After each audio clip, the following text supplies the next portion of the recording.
Very special good evening to everyone. कैसे हो आप लोग? आई होप आप सभी लोग अच्छे होंगे, पढ़ाई भी अच्छी चल रही होगी। दोस्तों आज की क्लास काफ़ी ज़्यादा इम्पॉर्टेंट रहेगी क्योंकि आज की क्लास में हम लोग साइंस के महत्वपूर्ण प्रश्न करेंगे जो आपके बिहार पैरामेडिकल 2022 की परीक्षा के लिए काफ़ी ज़्यादा इम्पॉर्टेंट होंगे।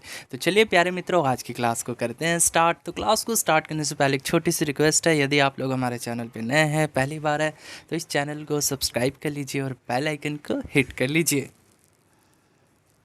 चलिए बच्चों, पहला क्वेश्चन आपकी स्क्रीन पे है। पारिस्यिक मात्रक है, किसका मात्रक होता है? समय का, दूरी का, आवृत्ति का, कोणीय त्वरण का। पारिस्यिक, जी हाँ, जल्दी से बताना है सभी स्टूडेंट को। सभी स्टूडेंट इस प्यारे से क्वेश्चन का जवाब देंगे। पारिस्यिक किसका मात्रक है? तो जी हाँ, पारिस्यिक जो है किसका मात्रक होता है? दूरी का। यदि आप लोगों ने आंसर ऑप्शन भी दिया है देन आपका आंसर सही है। तो बच्चों खगोल विज्ञान में दूरी का मात्रक जो है पारिस्यिक बताया गया है। याद रखना है, खगोल विज्ञान में जो दूरी है, ये दूरी का मात्रक बताया गया है क्या? पारिस्यिक। आपको याद रखना है। और ये भी याद रखना है कि ये जो पारिस्यिक है, कभी कभी पूछ लेता है कि एक पारिस्यिक जो है कितने मीटर के बराबर होता है। एक पारिस्यिक कितने मीटर के बराबर होता है? तो 3.08 इंटू 10⁻16 मीटर के बराबर होता है। और कभी कभी ये भी पूछ लेता है कि एक पारिस्यिक जो है कितने प्रकाश वर्ष के बराबर होता है। तो ये 3.26 प्रकाश वर्ष के बराबर होता है। ठीक है, हाँ, ये भी याद रखना है बच्चों। प्रकाश वर्ष क्या होता है? प्रकाश वर्ष क्या है? कोई बता पाएगा? तो बच्चों प्रकाश वर्ष क्या है? तो प्रकाश द्वारा एक वर्ष में तय की गई दूरी को ही प्रकाश वर्ष कहते हैं। और प्रकाश वर्ष किसका मात्रक होता है, ये भी पूछा जा चुका है। प्रकाश वर्ष जो है ये किसका मात्रक है? तो ये भी तो दूरी का ही मात्रक होगा ना। प्रकाश वर्ष किसका मात्रक होता है बच्चों, ये भी याद रखना है। किसका मात्रक होता है? तो ये भी दूरी का ही मात्रक होता है। ठीक है, दूरी का याद रखना है। ठीक है बच्चों, चलिए बढ़ते हैं अगले क्वेश्चन की तरफ। चलिए बच्चों, अगला प्रश्न आ चुका है। 20 किलोग्राम द्रव्यमान के ब्लॉक पर 2 मीटर की दूरी तक 5 न्यूटन का बल लगाया जाता है। तो ब्लॉक की गतिज ऊर्जा होगी, यानी ब्लॉक की गतिज ऊर्जा यानी काइनेटिक एनर्जी पूछा है, क्या होगी? तो माय डियर स्टूडेंट, यहाँ पर आपको ब्लॉक की गतिज ऊर्जा यानी काइनेटिक एनर्जी निकालनी है। तो काइनेटिक एनर्जी बराबर क्या होता है? आप सभी जानते हो, हाफ mv² होता है ना। काइनेटिक एनर्जी बराबर हाफ mv² होता है। ठीक है, अब इसके बाद जो जो वैल्यू गिवन है उसको लिख लीजिए। तो यहाँ पर जैसे कि आप लोग देख सकते हैं, बोला है कि 20 किलोग्राम द्रव्यमान का ब्लॉक है, तो मास कितना हो गया? 20 kg हो गया। उसके बाद 2 मीटर तक की दूरी तक जो है ये 5 न्यूटन का फोर्स लगाता है। तो ये जो दूरी है ना, ये क्या डिस्प्लेसमेंट है बच्चों? 2 मीटर की दूरी तक जो है ये 5 न्यूटन का बल इस पर लगाया जाता है। तो यहाँ पे डिस्प्लेसमेंट यानी एस जो है 2 मीटर दे दिया गया है और 5 न्यूटन का बल लगाया जाता है, यानी फोर्स जो है यहाँ से कितना दे दिया है? 5 न्यूटन दे दिया गया है। ठीक है, तब आपको जो है इस ब्लॉक की गतिज ऊर्जा यानी काइनेटिक एनर्जी निकालनी है। ओके, तो अब कैसे बनाएंगे इसको? तो देखो, काइनेटिक एनर्जी बराबर हाफ क्या होता है? m तो दिया ही हुआ है, कितना? 20। v नहीं दिया है, अगर v दिया रहता तो शायद हम इस क्वेश्चन को हल कर लेते है ना। तो v नहीं दिया हुआ है, तो अब क्या करेंगे? तो बच्चों अब यहाँ पे आपको देखिए, आपको यहाँ पे एक फॉर्मूले का यूज करना होगा। ठीक है, यानी जैसा आप सभी जानते हो बच्चों, देखिए तो यहाँ पे मास दे रखा है और फोर्स भी दे रखा है, तो आप एक्सेलरेशन निकाल सकते हो ऑफ कोर्स, क्योंकि आप जानते हो F बराबर क्या होता है? m गुने a होता है। तो यहाँ पर a निकाल लो, तो a बराबर क्या हो जाएगा? a बराबर क्या हो जाएगा बच्चों? F अपॉन में m। तो F कितना है? फोर्स कितना है? देखिए 5 न्यूटन है, बट्टा में मास कितना है? 20 है। तो F कितना आ जाएगा यहाँ से? a कितना आ जाएगा? a आ जाएगा ना, क्योंकि a बराबर क्या होता है? F upon m। F दिया है 5 न्यूटन, मास कितना? 20 दिया है। तो 5 एकम 5, 5 चौके 20, यानी 1/4 मीटर पर सेकंड स्क्वायर आ गया आपका एक्सलरेशन। ए आ गया, लेकिन हमको निकालना क्या है बच्चों? हमको वी निकालना है। अगर वी पता चलेगा तभी जाकर काइनेटिक एनर्जी निकाल सकते हैं। तो बच्चों अब एक और सूत्र होता है ना। अब यहाँ पर एक और सूत्र होता है वेलोसिटी निकालने का, यानी वी बराबर क्या होता है? अंडर रूट में 2 गुने ए गुने एस, यानी वेलोसिटी निकालना है। तो यहाँ पर एक इसका फॉर्मूला होता है अंडर रूट वी बराबर अंडर रूट 2 गुने ए गुने एस। ए क्या है? त्वरण है। एस क्या है? डिस्प्लेसमेंट है। तो देखिए, तो ए भी मालूम है आपको, ए आप लोगों ने निकाल लिया, 1/4 मीटर पर सेकंड स्क्वायर है। एस भी आपको मालूम है कितना है? 2 मीटर है। तो अब यहाँ से वी निकाल के इसमें पुट कर दीजिए, आंसर आ जाएगा। तो वी बराबर अंडर रूट 2, ए कितना है? तो 1/4 है, गुने में एस कितना है बच्चों? तो ये 2 मीटर है। तो देखिए, तो 2 दूनी 4 और 2 से 2 कट जाएगा यानी 1। तो यहाँ से v बराबर √1 यानी कहने का मतलब क्या, v बराबर 1 मीटर पर सेकेंड आ गया। ठीक है, तो अब फाइनली ये क्वेश्चन बन चुका है। तो काइनेटिक एनर्जी निकालना था, तो काइनेटिक एनर्जी बराबर हाफ गुने m कितना है 20 है बच्चों, गुने में v का स्क्वायर यानी 1 का स्क्वायर कर दीजिए। तो ये कितना आ जाएगा, ये आ जाएगा बच्चों, इसको काट दीजिए ना, 20 को काटिए 2 के पार से 10 बार में चला जाएगा। तो काइनेटिक एनर्जी कितना आ गया 10 जूल। 10 जूल आया है इस क्वेश्चन का आंसर। बच्चों बहुत ही अच्छा क्वेश्चन था और ये आपके एग्जाम में पूछा जा चुका है। तो बस फॉर्मूला याद रखना है, ये फॉर्मूला याद होना चाहिए बच्चों कि v बराबर क्या होता है, v बराबर √2 गुने a गुने s होता है। ठीक है, यानी आपको देखिए, अगर मैं आपसे पूछूं कि यहाँ पे अगर मैं आपसे पूछूं कि v a s इन तीनों के बीच क्या रिलेशन होता है, तो हमेशा याद रखना है v बराबर जो है होता है √2 गुने a गुने s। ठीक है, तो इसकी मदद से जो है आप v निकाल सकते हो यदि a और s दिया हो। तो अगर v निकल जाएगा तो यहाँ पे काइनेटिक एनर्जी भी निकल जाएगा। ठीक है, बढ़ते हैं अगले क्वेश्चन की तरफ।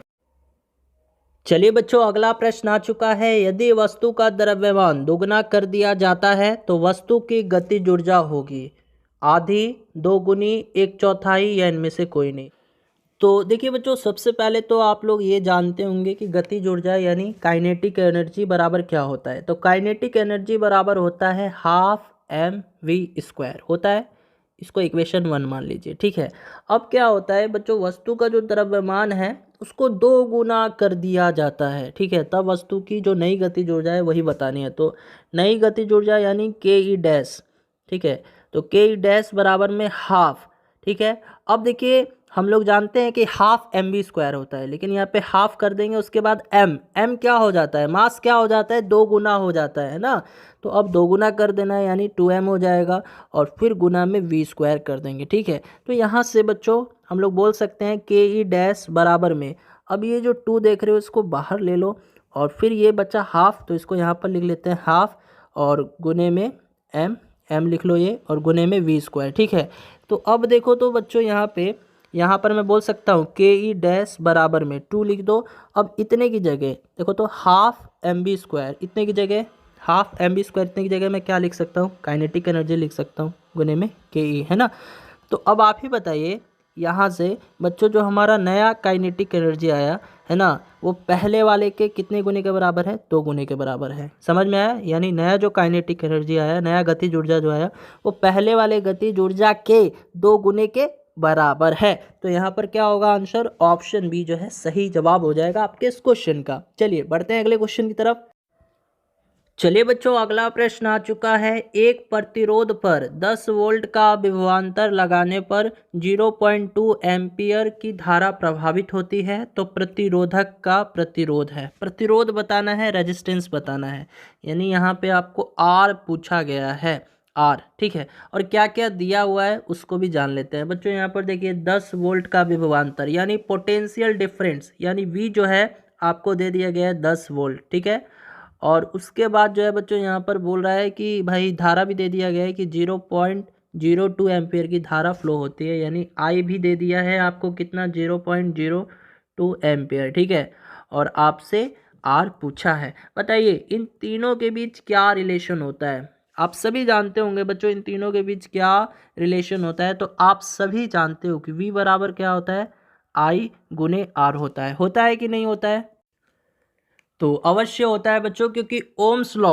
लॉ आप लोगों ने पढ़ा होगा, मैंने बता भी रखा है बच्चों ओम्स लॉ क्या होता है। तो ओम्स लॉ के अकॉर्डिंग V बराबर क्या होता है, I गुने R होता है। निकालना क्या है, R निकालना है, तो R बराबर क्या हो जाएगा, V/I हो जाएगा। चलिए V कितना दिया हुआ है प्यारे बच्चों, 10 वोल्ट दिया हुआ है, और बटा में I कितना दिया हुआ है, 0.02 दिया हुआ है। ठीक है, तो यहाँ से 10 बटा में अब 2 लिखेंगे। देखिए यहाँ पर 2 डिजिट के पहले दशमलव है, तो इसीलिए 2 शून्य ऊपर यानी 100 कर देंगे।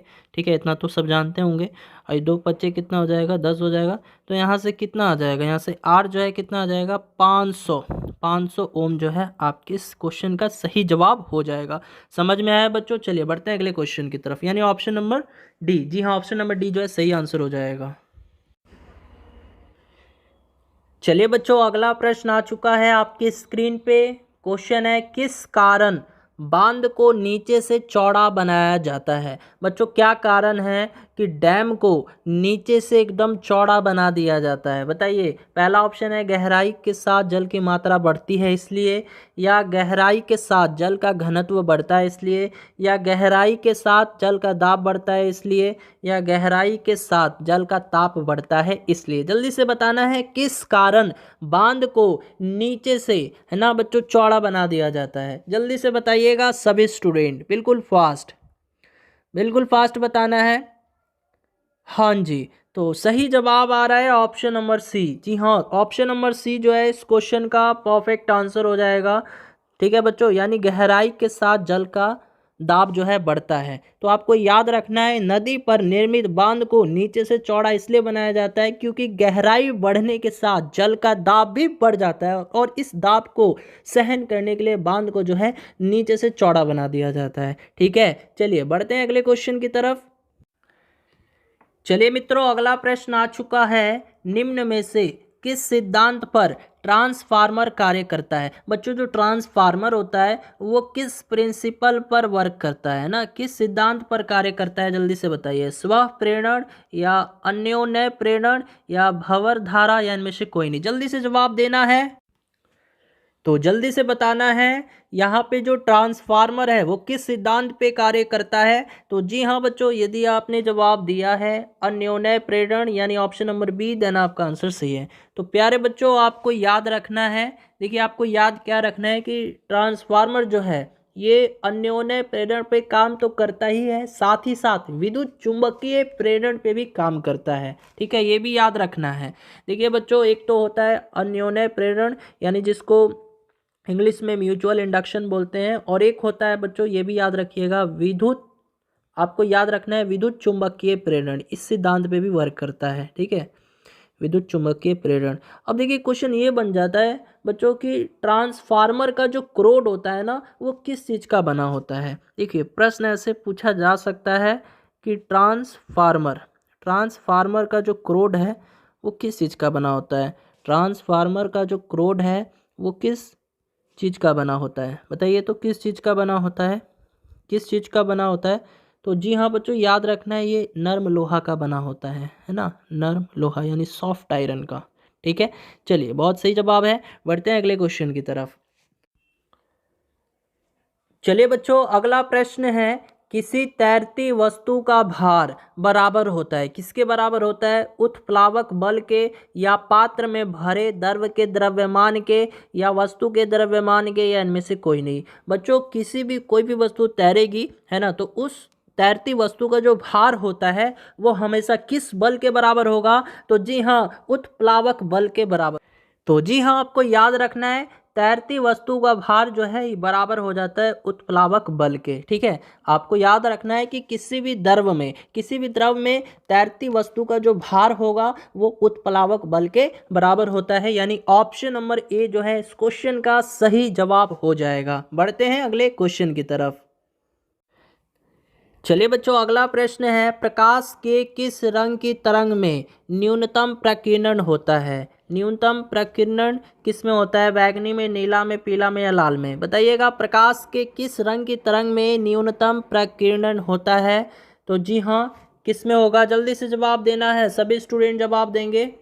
तो जी हाँ, यदि आपने आंसर दिया है ऑप्शन नंबर डी यानी लाल, देन आपका आंसर सही है। तो याद रखना है, लाल रंग का प्रकीर्णन सबसे कम होता है। क्या याद रखना है बच्चों? लाल रंग जो है, तो लाल रंग का प्रकीर्णन, लाल रंग का जो प्रकीर्णन है ना बच्चों, लाल रंग का जो प्रकीर्णन है वो क्या होता है? सबसे कम होता है, सबसे कम होता है। और बात करें बैगनी, अगर मैं बैगनी रंग का पूछूं तो बैगनी रंग का प्रकीर्णन क्या होता है? सबसे ज़्यादा होता है। बैगनी रंग का प्रकीर्णन क्या होता है बच्चों? सबसे ज़्यादा होता है। और यदि आपसे तरंग दैर्घ्य के बारे में पूछ ले तब क्या आंसर कीजिएगा? यदि पूछ ले कि किस रंग का तरंग दैर्घ्य सबसे ज़्यादा होता है, तो उस सिचुएशन में क्या आंसर हो जाएगा? किस रंग का तरंग दैर्घ्य यानी वेवलेंथ सबसे अधिक होता है? बताइए, किस रंग का तरंग दैर्घ्य यानी वेवलेंथ सबसे ज़्यादा होता है? जल्दी से बताना है, बिल्कुल फास्ट, बिल्कुल फास्ट बताना है। किस रंग का तरंग दैर्घ्य यानी वेवलेंथ सबसे ज़्यादा होता है बच्चों? सबसे ज़्यादा होता है, लिखिए यहाँ पे, सबसे ज़्यादा होता है। तो जी हाँ, लाल रंग का जो है तरंग दैर्घ्य सबसे ज़्यादा होता है। और अगर पूछे किस रंग का तरंग दैर्घ्य सबसे कम होता है ना, किस रंग का तरंग दैर्ध्य, प्रकाश के किस रंग का तरंग दैर्ध्य सबसे कम होता है? तरंग दैर्ध्य सबसे कम, तो ये किसका होता है? बैगनी का होता है। ये पूछा जाता है, ठीक है बच्चों, ऐसा प्रश्न जो है आपके एग्जाम में पूछा जाता है। तो चलिए बढ़ते हैं अगले क्वेश्चन की तरफ। चलिए मित्रों, अगला प्रश्न आ चुका है। एक चालक में 5 मिनट में 90 कूलाम आवेश प्रवाहित होता है, तो चालक में धारा का परिमाण है कितना है? यानी चालक में जो करंट का फ्लो है ना, चालक में जो धारा है वो कितनी है? 0.5 एम्पियर, 0.4 एम्पियर, 0.3 एम्पियर या 0.2 एम्पियर? जल्दी से बताइएगा। बेहद खूबसूरत और प्यारा सा क्वेश्चन है आपकी स्क्रीन पे, सभी बच्चे बताएंगे, सभी बच्चे बताएंगे। देखिए यहाँ पर बच्चों क्या पूछा है आपसे? आई यानी करंट का पूछा है, ठीक है। और देखिए क्या क्या गिवन है, तो देखिए टाइम जो है 5 मिनट दे दिया गया है। बच्चों हम लोग जानते हैं कि मिनट में है तो इसको सेकंड में चेंज करना होगा, तो 5 मिनट कितने सेकंड के बराबर होगा? देखिए बच्चों यहाँ पर 1 मिनट जो है ना, 1 मिनट 60 सेकंड के बराबर होता है, अवश्य होता है। तो 5 मिनट कितना सेकंड के बराबर होगा? तो 5 में 60 से गुना कीजिए, 300 सेकंड, तो इसको हम लोग बोल सकते हैं टाइम 300 सेकंड दिया हुआ है। 90 कूलाम आवेश यानी क्यू, इसको क्यू से डिनोट करते हैं ना, तो हमको क्यू दे रखा है कितना? 90 कूलाम, ठीक है बच्चों, 90 कूलाम हमको दे रखा है, ठीक है। और पूछा क्या है? आई पूछा है। तो बताओ तो यहाँ पे टी, क्यू और आई, इन तीनों के बीच क्या रिलेशन होता है? तो आप सभी जानते होंगे कि आई बराबर क्या होता है? क्यू अपॉन टी होता है। जी हाँ प्यारे बच्चों, क्यू कितना है? 90 है, और बटा में टी कितना है? 300 है ना।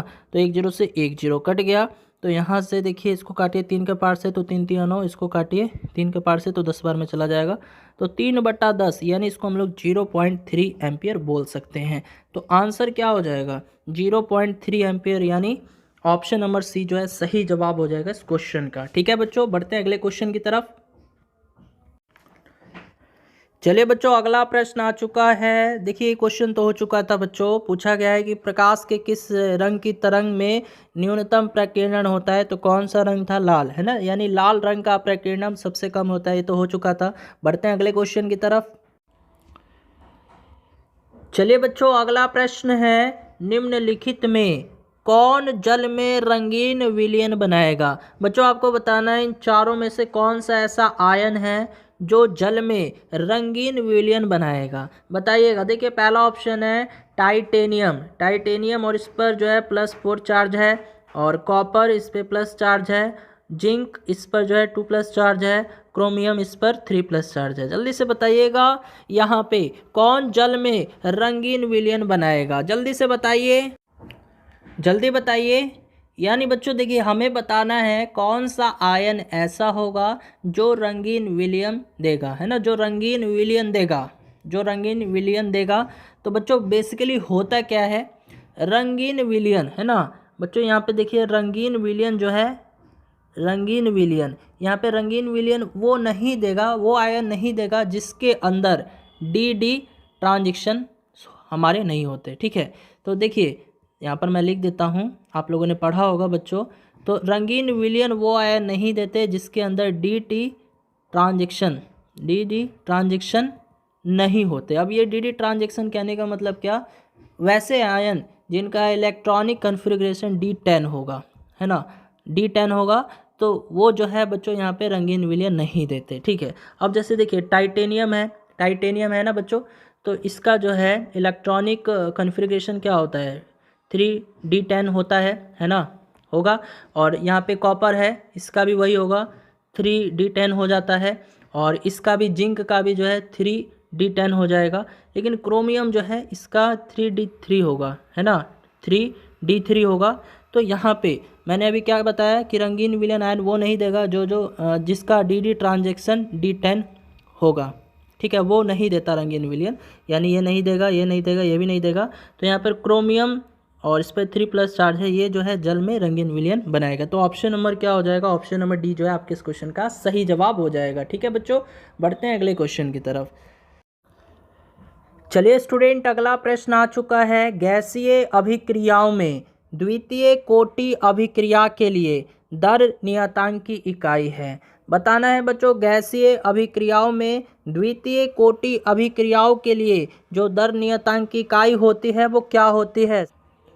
तो चलिए बच्चों ऑप्शन दिया हुआ है यहाँ पे सेकंड इनवर्स, और दूसरा ऑप्शन है एटमॉस्फेरिक का पावर -2 सेकंड इनवर्स, और तीसरा ऑप्शन है एटमॉस्फेरिक इनवर्स सेकंड इनवर्स, और चौथा ऑप्शन है एटमॉस्फेरिक सेकंड इनवर्स। जल्दी से बताइएगा, सभी बच्चे बताएंगे। यहाँ पे गैसीय अभिक्रियाओं में जो द्वितीय कोटि अभिक्रियाओं के लिए जो दर नियतांक की इकाई होती है वो क्या होती है।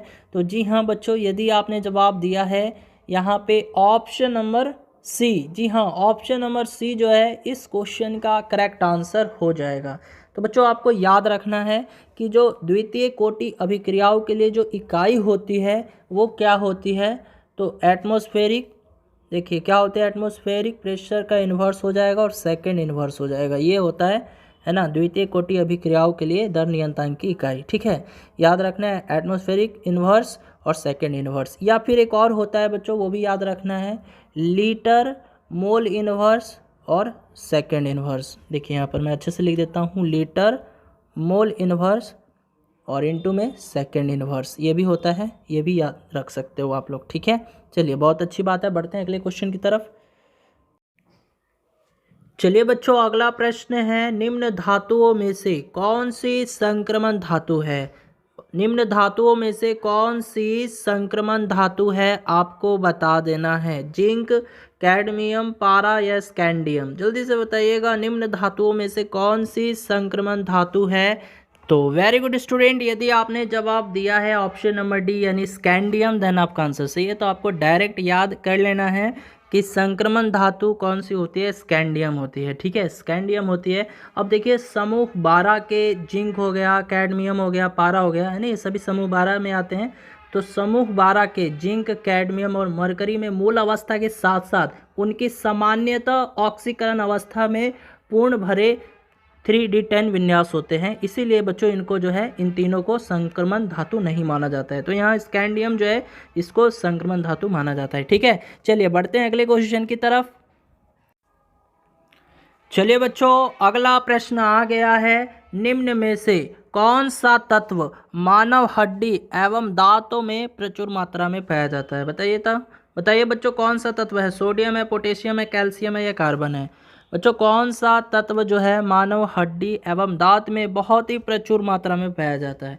तो जी हाँ बच्चों, यदि आपने जवाब दिया है ऑप्शन नंबर सी यानी कैल्शियम, जी हाँ दोस्तों कैल्शियम जो है ये मानव शरीर के हड्डी में और दांतों में प्रचुर मात्रा में पाया जाता है। चलिए बढ़ते हैं अगले क्वेश्चन की तरफ।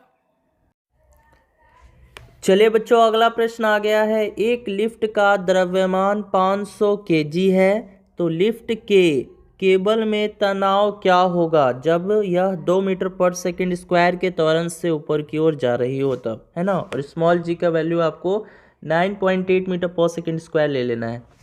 ओके बच्चों, एक लिफ्ट है, ठीक है, और ये लिफ्ट जो है बच्चों ऊपर की ओर त्वरित हो रही है 2 मीटर पर सेकंड स्क्वायर के त्वरण से। ठीक है, यानी ये जो लिफ्ट है बच्चों, मान के चलिए लिफ्ट है और ये 2 मीटर पर सेकंड स्क्वायर के त्वरण से ऊपर की ओर जा रही है। ठीक है, और इसका मास भी दे दिया गया है, आपको बोला गया है कि 500 kg है। तो बच्चों लिफ्ट के जो केबल है उसमें तनाव क्या होगा यही आपको बताना है। ठीक है, मतलब इसका जो केबल होगा, लिफ्ट में केबल लगा रहता है तो उसमें जो तनाव होगा, है ना, वो क्या होगा आपको यही बताना है।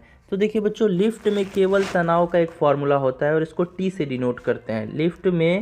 लिफ्ट के केबल में जो तनाव होता है उसको कैपिटल टी से हम लोग डिनोट करेंगे, और कैपिटल टी बराबर यहाँ पे क्या हो जाएगा, कैपिटल टी बराबर एम और गुने में इंटू में जी स्मॉल जी प्लस में ए, ये हो जाएगा। ठीक है, तो कैपिटल टी बराबर में एम कितना है, देखिए तो 500 दे दिया है आपको, और ब्रैकेट में स्मॉल जी का वैल्यू कितना दिया है 9.8 मीटर पर सेकंड स्क्वायर दिया है, प्लस में ए कितना है, ये 2 मीटर पर सेकंड स्क्वायर है ना। तो बस कैपिटल टी बराबर 500।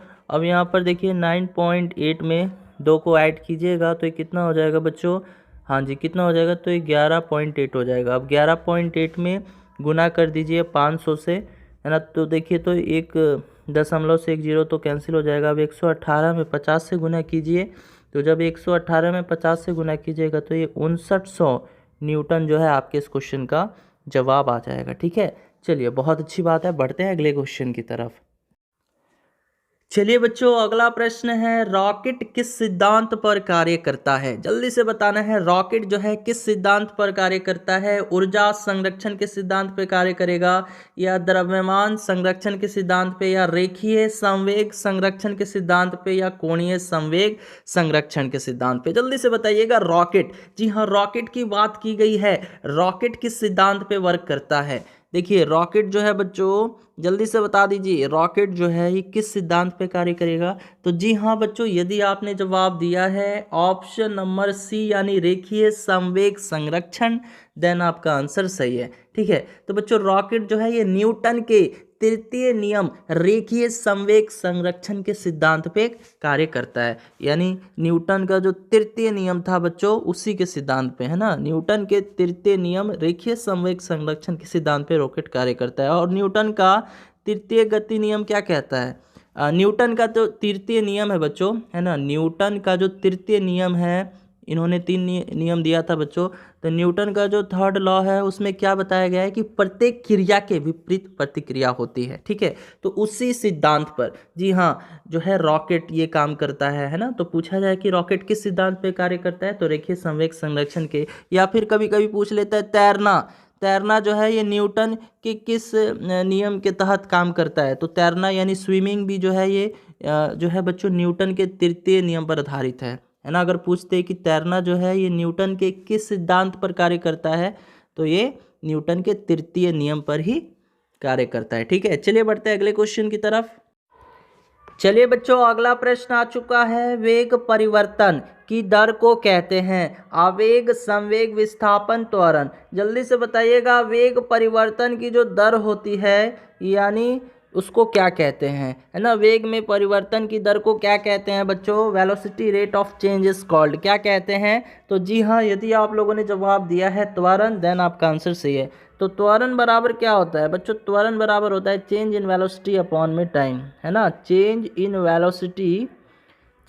वेलोसिटी अपॉन में टाइम। तो वेग में परिवर्तन की दर को ही क्या कहते हैं? त्वरण कहते हैं, आपको याद रखना है। चलिए बढ़ते हैं अगले क्वेश्चन की तरफ। चलिए बच्चों, अगला प्रश्न आ चुका है, +4D क्षमता वाले लेंस की फोकस दूरी होगी। बताइएगा, +4D क्षमता वाले लेंस की जो फोकल लेंथ होगी वो क्या होगी? जल्दी से बताइएगा क्या होगी। देखिए बच्चों, फोकस दूरी इसका एक फॉर्मूला होता है। ठीक है, तो देखिए यहाँ पे फॉर्मूला क्या होता है, जैसे कि आप सभी बच्चे जानते हो कि देखिए लेंस की क्षमता दे रखी है और फोकस दूरी पूछा गया है ना। तो बच्चों लेंस की क्षमता बराबर हो जाता है यहाँ पे लेंस की क्षमता यानी इसको पावर भी बोलते हैं, है ना। तो लेंस की क्षमता यानी पावर बराबर होता है 1/, फोकस दूरी। क्या होता है? 1/, फोकस दूरी यानी 1/, फोकल लेंथ। तो आपको यही निकालना है, क्या निकालना है? फोकस दूरी निकालना है। तो फोकस दूरी बराबर क्या हो जाएगा? फोकस दूरी बराबर हो जाएगा 1 में लेंस की क्षमता, है ना। लेंस की क्षमता हो जाएगी। देखिए बच्चों, लेंस की क्षमता यानी पावर दे रखी है और आपको फोकस दूरी पूछा है, नहीं निकल जाएगा? ऑफकोर्स निकल जाएगा। तो फोकस दूरी बराबर 1 में लेंस की क्षमता कितनी दे रखी है? देखो तो बोल रहा है कि +4D, है ना, +4 डायोप्टर क्षमता दे रखा है। तो यहाँ पे क्या कीजिए, +4 डायोप्टर कर दीजिए, तो बस फोकस दूरी निकल गया।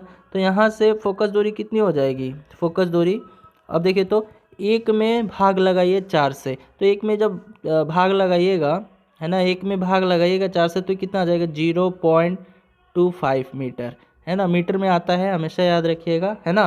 तो क्या आंसर हो जाएगा बच्चों? हाँ जी, प्लस प्लस हो जाएगा, प्लस 0.25 मीटर जो है आपके इस क्वेश्चन का सही जवाब हो जाएगा। आप लोगों ने पढ़ा भी होगा बच्चों, है ना। चलिए बच्चों, समझ में आ रहा है? चलिए बहुत अच्छी बात है, बढ़ते हैं हम लोग अगले क्वेश्चन की तरफ। तो ऑप्शन नंबर क्या हो जाएगा? ऑप्शन नंबर जो है आपके इस क्वेश्चन का सी आंसर हो जाएगा। प्लस जरूर दीजिएगा क्योंकि क्वेश्चन में प्लस दिया हुआ है, प्लस पॉजिटिव साइन है। ठीक है, तो यहाँ पे भी जो है फोकस दूरी प्लस 0.25 मीटर हो जाएगा। ठीक है, चलिए बहुत अच्छी बात है, बढ़ते हैं अगले क्वेश्चन की तरफ। चलिए बच्चों, इसके बाद अगला प्रश्न है, बल का एसआई मात्रक है। बल का एसआई मात्रक क्या है? किलोग्राम मीटर पर सेकंड स्क्वायर, या किलोग्राम मीटर पर सेकंड, या फिर किलोग्राम मीटर स्क्वायर पर सेकंड स्क्वायर, या नन? कोई नहीं, जल्दी से बताइएगा, सभी बच्चे बताएंगे जी। बिल्कुल फास्ट। जल्दी से बताएंगे यहाँ पे बल का SI मात्रक। देखिए बच्चों, बल का SI मात्रक तो एक न्यूटन होता है, आप सभी जानते होंगे बच्चों, एक तो न्यूटन होता है, ठीक है। लेकिन यहाँ पे न्यूटन नहीं दिया है ना, यहाँ पर न्यूटन नहीं दिया है। तो कैसे अब निकालोगे? तो जैसे कि आप सभी जानते होंगे बच्चों, फोर्स बराबर क्या होता है? बल बराबर क्या होता है? मास इनटू एक्सलरेशन होता है ना। एक्सलरेशन आप सभी जानते होंगे बच्चों, होता होगा, है ना? होता होगा, नहीं होता है। तो बल बराबर क्या होता है? द्रव्यमान गुणे त्वरण। बल बराबर क्या होता है? द्रव्यमान गुणे त्वरण होता है। चलिए, द्रव्यमान का यूनिट क्या होता है? केजी होता है ना।